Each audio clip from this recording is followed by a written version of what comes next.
बिहार की जनता को और सीमांचल की जनता को हम बता रहे हैं कि मोदी को आपने 3 मरतबा प्रधानमंत्री बनाया, मगर मोदी का दिल अहमदाबाद में अटका हुआ है। लालू परिवार को आपने 15 साल मुख्यमंत्री बनाया, उनका दिल अपने सिर्फ एक ही बेटे के ऊपर अटका हुआ है। नीतीश कुमार को 20 साल मुख्यमंत्री बनाया, मगर नीतीश कुमार का दिल राजगीर में फंसा हुआ है। सीमांचल का क्या होगा फिर? अस्सलामु अलैकुम वरहमतुल्लाहि वबरकातुहू। नाज़रीन इकराम, तमाम दोस्त अहबाब, फिर से मैं आप तमाम दोस्त अहबाब के सामने बैरिस्टर असदुद्दीन ओवैसी साहब का एक ज़बरदस्त बयान, जो सीमांचल वालों के लिए बिहार इलेक्शन के मौके से जो आपने ज़बरदस्त तरीके से बयान दिया, उस बयान को आप तमामी दोस्त अहबाब के सामने रखता हूँ। सुनिए इस मुकम्मल बयान को और बने रहें पूरी वीडियो। और यही कहते हैं कि उसको क्या जरूरत पड़ी यहाँ पे आने की, और हम पर इल्ज़ाम लगाते हैं कभी वोट काटने का, तो कभी बोलते बाहरी है।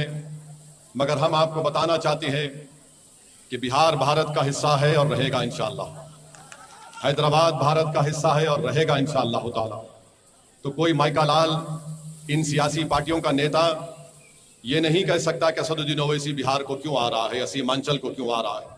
हम जब तक अल्लाह हमको जिंदा रखेगा, हम सीमांचल को आते रहेंगे। कोई माइका लाल अगर हिम्मत है तो रोक के दिखाए हमको।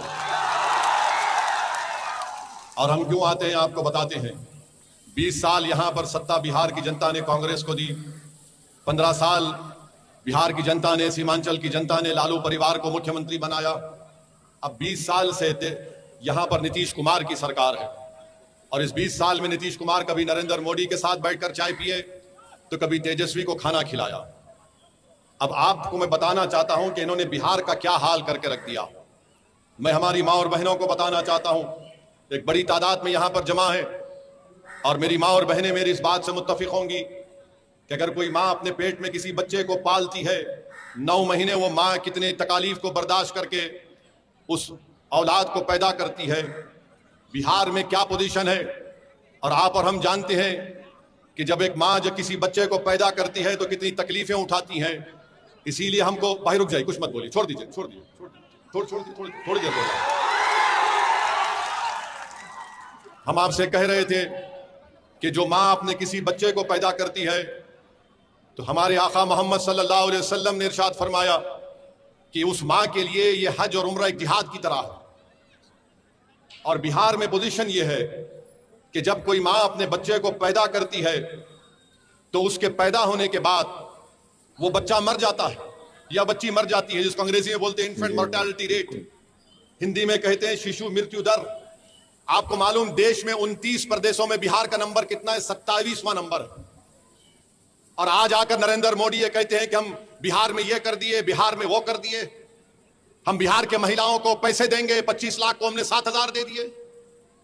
मोदी जी, नीतीश कुमार जी, हमको ये बताइए, अगर कोई माँ अपने पेट में 9 महीने बच्चे को रखकर पैदा करती है, और तुम्हारी सरकार की गलती और नाअहली की वजह से उसकी औलाद मर जाती है, तो आप जाकर उसको बोलेंगे कि ये लो तुम्हारे अकाउंट में हम 7,000 रुपये 10,000 रुपये डाल रहे हैं, तो वो माँ उस पैसों को निकालकर आग में जला देगी और कहेगी कि मेरा बच्चा या मेरी बेटी मरी क्यों, तुमने अस्पताल क्यों नहीं बनाया यहां पर। और ये झूठ बोलते हैं बीजेपी और नीतीश कुमार। और फिर यहां पर ये मैं नहीं कह रहा हूं, ये मोदी सरकार का नीति आयोग का डेटा है। फिर जो बच्चे अंग्रेजी में बोलते स्टंटेड, जिसको हिंदी में बोलते अविकसित बच्चे, कि क्या पोजीशन है बिहार का? 29 प्रदेशों में 27। जो बच्चे बोलते हैं कि वेस्टेड, इनको हिंदी में बोलते बर्बाद बच्चे, क्या पोजीशन है बिहार का? 27वां 29 प्रदेशों में। जो बच्चे पैदा होते हैं जिनका वजन कम होता है, क्या बिहार 27वें पोजीशन है 29 प्रदेशों में? किस मुंह से आकर भारत के प्रधानमंत्री और बिहार के 20 साल के मुख्यमंत्री ये कहते हैं कि बिहार में हमने सब कुछ कर दिया? ये सब केंद्र सरकार का डेटा है। और फिर आप जानते हैं कितने बच्चे बिहार में स्कूल में पढ़ते हैं, पहली क्लास से 8वीं क्लास में। बिहार के ए भाई, लड़ना अपने को भाजपा से है, जेडीयू से है, और उसको हराना है जो 5 साल से विधायक तो था, मगर अपने नेता तेजस्वी और अपने ठेकेदारों को छोड़कर 15 नाम किसी का नहीं बोल सकता हो। तो बिहार में कितने स्कूल में पहली क्लास से 8वीं क्लास में बिहार का पोजीशन 24वां 28 प्रदेश में। कितना बच्चा ड्रॉप आउट रेट यानी स्कूल छोड़ देता है? 29 प्रदेशों में बिहार का नंबर 28। कितने बच्चे स्कूल में जाते हैं 6 और 13 साल की उम्र में? बिहार का नंबर 17वां। और 18-23 साल में सबसे कम उम्र, सबसे कम नंबर बिहार का है। मोदी जी, इतना झूठ क्यों बोलती है आप नीतीश कुमार के साथ? ये पोजीशन है बिहार का। और सिर्फ बिहार में 9% जनता के घर में नल जल पानी का पाइप है। ये खुद बिहार का केंद्र सरकार का डेटा बोलता है। बिहार में 28% बच्चे बिहार छोड़कर कभी पंजाब तो कभी दिल्ली तो कभी कहां कहां चले जाते हैं, जिससे बिहार के 30 से 50% घर परेशान हो जाते हैं। ये हाल करके उन्होंने बिहार का रख दिया।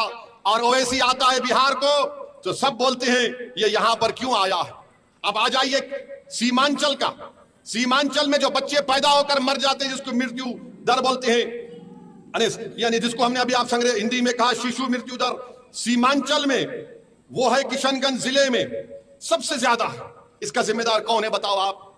मेरी इज्जतदार मां और बहनों, 11 तारीख को वोट अगर आप डालने जाएंगी तो हम जो बात आपके सामने रख रहे हैं उसको याद रखकर आप अपने वोट का इस्तेमाल करिए। फिर आप ये भी देखिए पूरे बिहार में सबसे ज्यादा पहले कौन मरता है? मुसलमान मरता है। ये गवर्नमेंट का डेटा है, ओवैसी का भड़काऊ भाषण का जुमला नहीं है। ये बिहार और केंद्र सरकार के लिए सबसे ज्यादा पहले मरने वाला मुसलमान है। और गुर्बत कितनी है बिहार में अल्पसंख्यक समाज मुसलमान की। बिहार प्रदेश कह रही है कि जो गांव में मुसलमान रहता है 50% गरीबी रेखा के दर से नीचे है, जो शहर में रहता है वो 44% है। इसका जिम्मेदार ओवैसी है क्या बताओ? मेरे अजीज दोस्तों और बुजुर्गों, किशनगंज जिले में खवानगी का तनासुब 55%। और फिर जिसको हम कहते हैं कि चाइल्ड स्टंटिंग यानी अविकसित बच्चे कितने हैं किशनगंज में, वो करीब 40% के ऊपर हो जाते हैं। क्यों ये सब हो रहा है? क्यों ये इसलिए हो रहा है क्योंकि आप मुत्तहद होकर अपने वोट का इस्तेमाल नहीं करते। चुनाव आता है तो हमको बांट दिया जाता है, आपको बांट दिया जाता है, ये बाहरी है, ये वोट कटवा है, ये फुला है, ऐसा है, और फिर ये लोग राज करते हैं। आप जानते हैं कि बीजेपी ने किस तरह का माहौल पैदा कर दिया। किशनगंज को सीमांचल की लड़ाई मजलिस लड़ रही है और बीजेपी बोलती है घुसपैठिया। यहां पर अमित शाह आकर बोलते हैं, जनता में खड़े होकर बोलते जनसभा में, भाइयों बहनों घुसपैठियों को भगाना। वो बेचारी जनता, हाँ अरे अगर घुसपैठी है तो 11 साल से प्रधानमंत्री के हसनैन साहब है या ओवैसी है? बताओ गृह मंत्री, कहां घुसपैठी है? सीमांचल को बदनाम किया जाता है, हमारे शेरशाहवादी भाइयों पर झूठा इल्जाम लगाया जाता है, जिसकी मैं मजम्मत करता हूं। अगर घुसपैठी 65 लाख नाम इलेक्शन कमीशन ने निकाले सीमा पूरे बिहार से, तो मालूम हो 2 घुसपैठी निकले सीमांचल से। वो भी कौन थे? बोलो मोदी, उनका नाम बोलो। बोलो अमित शाह, उनका नाम क्या था? उनका नाम क्या असद था? उनका नाम क्या हसनैन था? नहीं था उन दोनों का नाम। हाँ मोदी जी, एक घुसपैठिया को आप अपनी बहन बनाकर बांग्लादेश से दिल्ली में लाकर बिठाकर बैठे हैं। उसको बांग्लादेश लेकर जाइए। अगर बांग्लादेश का रास्ता नहीं मालूम तो वैसी बताता है आपको कहां से ले जाकर छोड़ना उसको। मेरे अजीज दोस्तों और बुजुर्गों, सीमांचल की लड़ाई हम लड़ रहे हैं और आपको बताना जरूरी समझता हूं कि पटना में मोदी ने, नीतीश कुमार ने क्या बनाया? एम्स बना दिया, IIT बना दी, NIT बनाया, NIFT बनाया, NLU बनाया, PMCH बनाया, NMCH बनाया, और फिर गया में और राजगीर में IIM बना दिया, सेंट्रल यूनिवर्सिटी बना दी, नालंदा यूनिवर्सिटी बना दी, बिहार पुलिस एकेडमी बना दी, एक खेलने का कॉम्प्लेक्स बनाया 750 करोड़ का। अरे क्या सीमांचल चांद पर है या बिहार में है? बताओ हमको। सीमांचल पटना से 300 किलोमीटर के फासले पर है। मोदी को बिहार की जनता ने 3 मर्तबा प्रधानमंत्री बनाया। बिहार की जनता ने लालू परिवार को 15 साल सत्ता में रखकर मुख्यमंत्री बनाया।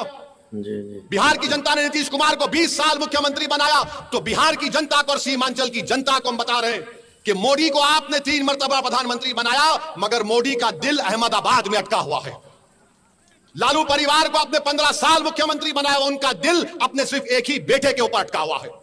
नीतीश कुमार को 20 साल मुख्यमंत्री बनाया, मगर नीतीश कुमार का दिल राजगीर में फंसा हुआ है। सीमांचल का क्या होगा फिर? सीमांचल का कैसे हम काम करेंगे? मेरे भाई, हम आपसे बता रहे हैं, अगर आप यहां से 11 तारीख को हसनैन साहब को अपना विधायक बनाएंगे, ओवैसी आपसे वादा करके जा रहा है, इंशाअल्लाह ताला ठाकुरगंज ब्लॉक के रसिया पंचायत के भाद गांव में जाने वाली सड़क को आजादी से नहीं बनाया गया। हसनैन साहब, आपको रोड बनाना पड़ेगा। आपको चक्का जाम अगर करना पड़े, चक्का जाम करेंगे। अगर आप बोलेंगे आ जाओ असदुद्दीन ओवैसी हैदराबाद से, मैं भी निकल कर आकर बैठ जाएंगे। और फिर पुलवामा पंचायत में गला बस्ती में सड़क आज तक नहीं।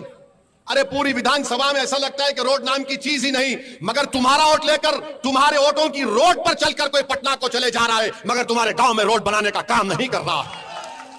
अब आप बताइए कि यहां पर इतना बड़ा बड़ा मसला मसाइल है, क्या क्या नहीं हो रहा है? सीमांचल को पसमानदा इसलिए रखा जा रहा है ताकि सीमांचल के बच्चे अपनी जवानी को बर्बाद करके हैदराबाद, दिल्ली, मुंबई, पंजाब में जाकर वहां पर काम करें। जिस दिन सीमांचल के बच्चे को इंसाफ मिलेगा, तालीम मिलेगा, रोजगार मिलेगा, तो ये दिल्ली, हैदराबाद और पंजाब और मुंबई में बैठने वाले ताकतवर लोगों की जिंदगी में बर्बाद हो जाएगी, क्योंकि उनका खिदमत करने वाला कोई नहीं रहेगा वहां पर। ये काम हम करेंगे। और आपको हम बता रहे हैं मेरे भाई, ओवैसी तुम्हारे दरमियान में खड़ा होकर कह रहा है कि सीमांचल में एक तेज रफ्तार की दिल्ली सीमांचल की रेल लिंक की जरूरत है। हम लड़ेंगे इंशाअल्लाह ताला उसके लिए। और फिर पटना से किशनगंज अरारिया एक वंदे भारत की यहां पर ट्रेन की जरूरत है। यहां पर फैक्ट्री क्यों नहीं लगती सीमांचल में? बोलो मोदी जी, बोलो नीतीश कुमार, बोलो तेजस्वी, तुम तो उप मुख्यमंत्री भी थे। मजलिस लड़ेगी कि NH-31, NH-57 पर यहां पर फैक्ट्री लगाई जाए। जितना यहां पर अस्पताल है उसको PHC बनाया जाए। मजलिस 100 कम्युनिटी क्लिनिक सीमांचल में बनाने की लड़ाई लड़ेगी। और ये जो कोसी का नदी का पानी आकर कटाव करता है, हम लड़ेंगे सरकार से 3000 करोड़ रुपए लेकर उस टाटबंध का काम करवाएंगे इंशाअल्लाह ताला। और मेरे अजीज दोस्तों और बुजुर्गों, यहां पर आपके मुख्तलिफ मसाइल हैं। यहां पर पोआखाली को ब्लॉक बनाना है इंशाअल्लाह ताला। बनाना है ना पोआखाली को ब्लॉक? कितने लोग बनाना चाहते, हाथ उठाइए। तो 11 तारीख को पतंग को बटन दबेगा और पोआखाली ब्लॉक बनेगा इंशाअल्लाह ताला। फिर यहां पर आप जानते हैं कि पोआखाली में जो अस्पताल है उसको PHC बनाना है। नदी कटाव टाटबंध का काम है। और फिर आप ये भी जानते हैं कि यहां पर डेलामरी में, पोआखाली में, जियापोखर में, कड्डूबिटा में रोड को बनाना है। ये सब काम इंशाअल्लाह ताला ये आपकी जिम्मेदारी है। और हम आगे आपको पूछेंगे हर 6-7 महीने में काम कितना आगे बढ़ा, क्या नहीं हुआ। सिर्फ भाषण देकर जाने वाले का नाम असदुद्दीन ओवैसी नहीं है। अगर भाषण देकर जाता तो 11 साल से बार बार आपके दरमियान में नहीं आता। हम 11 साल से आते रहे और इंशाअल्लाह जिंदगी बाकी रही, जिंदगी वफा की, तो तुम्हारे दरमियान में आता रहूंगा। तुम्हारी लड़ाई मेरी लड़ाई है। मेरे अजीज दोस्तों और बुजुर्गों, मोदी ने वक्फ जायदाद को छीनने का कानून बनाया, मस्जिद, दरगाह, खानखा को खत्म करने का कानून बनाया। दुनिया ने देखा कि असदुद्दीन ओवैसी भारत के पार्लियामेंट में अकेला था, मगर अकेला खड़े होकर हमने बीजेपी के तमाम और एनडीए के एमपीज में आंख डालकर कहा कि तुम जो कानून बना रहे हो बाबा साहब अम्बेडकर के संविधान के खिलाफ है। हम इस कानून को काला कानून मानते जो हमारी मस्जिद से हमको छीनना चाहता है। हमने पूरी भारत में इस पार्लियामेंट के कानून को फाड़ कर उनके बीजेपी के सामने फेंक दिया। इस कानून, ये गलत कानून तुमने बनाया। मेरे भाई, आपने सबको मौका दिया। 20 साल कांग्रेस को दिया, 15 साल लालू परिवार को दिया, अब 20 साल नीतीश कुमार मोदी को आपने दिया। बताइए हमने क्या हासिल किया? हम सिर्फ वोट डालने की मशीन नहीं है कि कोई आएगा और बोलेगा ये देख लो, वो देख लो, और कुछ नहीं होगा। आप बताइए, ये जो गठबंधन है, हम तो मिलना चाह रहे थे। खत लिखा अख्तर अली ईमान ने, मैं अख्तर अली ईमान को सलाम करता हूं। अख्तर अली ईमान पिछले 11 साल से मजलिस के झंडे को लेकर सीमांचल के कोने कोने में और बिहार के कोने कोने में लेकर गए। वो नहीं करना चाहते थे तो हम तो भीख नहीं मांग सकते। हमने तय कर लिया कि हमारी लड़ाई सम्मान की लड़ाई है, हमारी लड़ाई इज्जत को हासिल करने की लड़ाई है, हमारी लड़ाई बराबरी की लड़ाई है। और हमारे मुकद्दर के फैसले हम करेंगे। पटना और दिल्ली में बैठने वाला कोई जालिम हुक्मरान हमारे बच्चों के, नौजवानों के, मां और बहनों के मुस्तकबिल का फैसला नहीं करेगा। हम नहीं होने देंगे इसको। इसलिए हमको सियासी ताकत को हासिल करना है, हमारे विधायक को बनाना है। आप बताइए, यहां से जो राजद का उम्मीदवार है, उनके वालिद मरहूम की अल्लाह मग़फ़िरत करे, मैं उनकी बहुत इज्जत करता था। मगर आप उनसे पूछ लीजिए, जब वो दोबारा आएंगे, मौलाना साहब से पूछ लीजिए, सऊद साहब, आप तेजस्वी का नाम छोड़कर, अपने ठेकेदारों का नाम छोड़कर पूरे ठाकुरगंज में 20 अहम लोगों का नाम बता दो। नहीं बता पाएंगे, कुछ काम नहीं किया। और आज आकर ये गठबंधन वाले बोलते हैं हम ऐसा कर देंगे। अरे मेरे भाई, तेजस्वी ने जो लंबी छोड़ी है ना, वो मोदी के कंपटीशन में आ गया झूठ बोलने के। मोदी ने कहा था 15 लाख देंगे, 15 लाख मिले। मोदी ने कहा था 1 करोड़ नौकरी दिया जाएगा, मिला। तो तेजस्वी ने कहा कि मोदी से ज्यादा जाऊंगा। आपको मालूम, बिहार का कास्ट सेंसस में बिहार में जी कितना घर है? 2,45,000 के 2,45,00,000 घर है।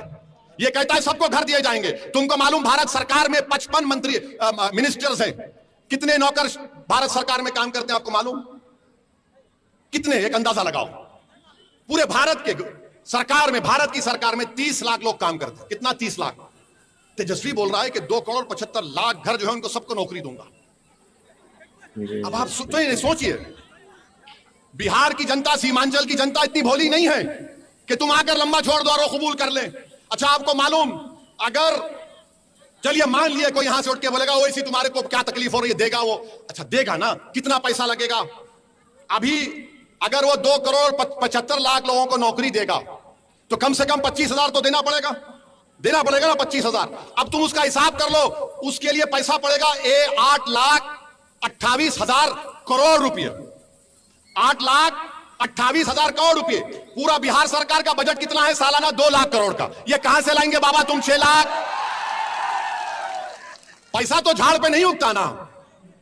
तो तेजस्वी बोलेगा वैसी भड़काऊ भाषण देता है, वोट काटने है तुम्हारा, इस पर भरोसा मत करो। अरे बाबा तुम बताओ तो सही, कहां से लाओगे? किधर से लाओगे? किधर से लाओगे आप? क्या? अच्छा फिर बोलते कि अगर कोई सुनो बैठो, अगर कोई ये बोलता है कि इंटर्नशिप में हम नौजवान को फैक्ट्री में इतना पैसा देगा, कौन सी फैक्ट्री है यहां पर? वो तो बता दो प्यारे, कौन कुछ बता दो ना। कुछ नहीं है मगर आकर बोल दिए। अच्छा आप ये बताइए, वक्फ का कानून पार्लियामेंट में बनता है ना? देश के लिए बना पार्लियामेंट में? बिहार सरकार ने तो नहीं बनाया। अगर बिहार सरकार बनाती तो दूसरी सरकार आके खत्म कर देती। मैं कह रहा हूं कि वक्फ का कानून काला कानून है। ये कह रहे हैं कि हम आएंगे तो कानून को बंद कर देंगे। कैसा बंद करेंगे? अरे पूरे देश का बना हुआ है बाबा। अगर तुझे नहीं मालूम तो कोई वकील को बिठाकर सुन ले, समझ ले, उसके बाद कुछ बोल दे। और फिर आप इस तरह की बात करके चले जाते हैं। मेरे अजीज दोस्तों और बुजुर्गों, मैं आपको बता रहा हूं, मैं ठाकुरगंज की जनता को पैगाम दे रहा हूं, आप मेरी बात को गौर से सुनिए। तेजस्वी यादव के बगल में बैठकर वीआईपी पार्टी के हमारे मुकेश भाई को मैं सलाम करता हूं। उन्होंने अपनी समाज के इत्तेहाद पर पूरा भरोसा करके कहा कि मल्ला समाज तेजस्वी के साथ है। अगर हमको सत्ता मिलेगी तो मल्ला समाज पूरे बिहार में 3% उप मुख्यमंत्री मैं बनूंगा। वीआईपी ने कहा कि मल्ला का बेटा उप मुख्यमंत्री बनेगा और जो 17% अल्पसंख्यक समाज बिहार में है वो क्या करेगा? दरी बिछाएगा। तुम दरी बिछाओगे या मुख्यमंत्री बनोगे? हाथ उठाकर जवाब दो। तुम मुख्यमंत्री बनना चाहोगे? अरे जोर से बोलो कि मुख्यमंत्री बनेंगे। जब मुख्यमंत्री बनने का दावा कर रहे तो याद रखो मेरी इस बात को, अगर मल्ला का बेटा उप मुख्यमंत्री बनेगा तो मोहम्मद का बेटा भी प्रधानमंत्री या फिर मुख्यमंत्री बनेगा इंशाअल्लाह ताला। अबू बकर का बेटा भी मुख्यमंत्री बनेगा, उस्मान अली का बेटा भी मुख्यमंत्री बनेगा, उमर का बेटा भी बनेगा और फातिमा का बेटा भी बिहार का मुख्यमंत्री बनेगा। यह कोई बात नहीं है कि हम अपने मकसद में कामयाबी हासिल ना कर सके। अपने ख्वाब देखो, याद रखो, तुम जितने ख्वाब देखोगे और अल्लाह की जात पर भरोसा करोगे और जुस्तजू करोगे हक के रास्ते में, तो जिस तरह तुम जुस्तजू करोगे रास्ते आराम से साफ होते जाएंगे। मगर अगर तुम पहले से ही सोच लोगे ये क्या बात कर रहा है मेरे भाई, ये होने वाली चीज है इंशाअल्लाह ताला, तो आप तैयार है अपना मुख्यमंत्री बनाने के लिए? तो 11 तारीख को क्या करना पड़ेगा आपको? ठाकुरगंज में क्या आवाज आएगी बताओ? किस पर बटन दबेगा? पुवाखाली में क्या आवाज आएगी? पतंग पतंग की आवाज आनी चाहिए। तो इंशाअल्लाह ताला इस उम्मीद पर जा रहा हूं कि आप लोग अपने इत्तेहाद की ताकत और कुव्वत पर इंशाअल्लाह यहां से मजलिस के उम्मीदवार को मिले बनाएंगे ताकि ठाकुरगंज में सही मानों में ये तरक्याती और विकास का काम हो सके। आपका बहुत बहुत शुक्रिया। अस्सलाम वालेकुम व रहमतुल्लाह। दोस्तों आप लोगों ने इस वीडियो को सुन लिया, देख लिया, समझ लिया। अब मैं आप तमामी नाजरीन दोस्त अहबाब से गुजारिश करता हूँ कि आप तमामी लोग बैरिस्टर असदुद्दीन ओवैसी साहब के लिए दुआ करें कि अल्लाह तबारक व तआला ओवैसी साहब को अल्लाह पाक सलामत रखे और अल्लाह तबारक व तआला ओवैसी साहब के बाजू में और ज़्यादा ताकत अता फरमाए और अल्लाह पाक उनकी हिम्मत को, उनका हौसला को और ज़्यादा बुलंद व बाला फरमाए। आमीन। गुजारिश कि इस वीडियो को आगे ज़रूर शेयर करें। चैनल पर पहली बार हैं तो सब्सक्राइब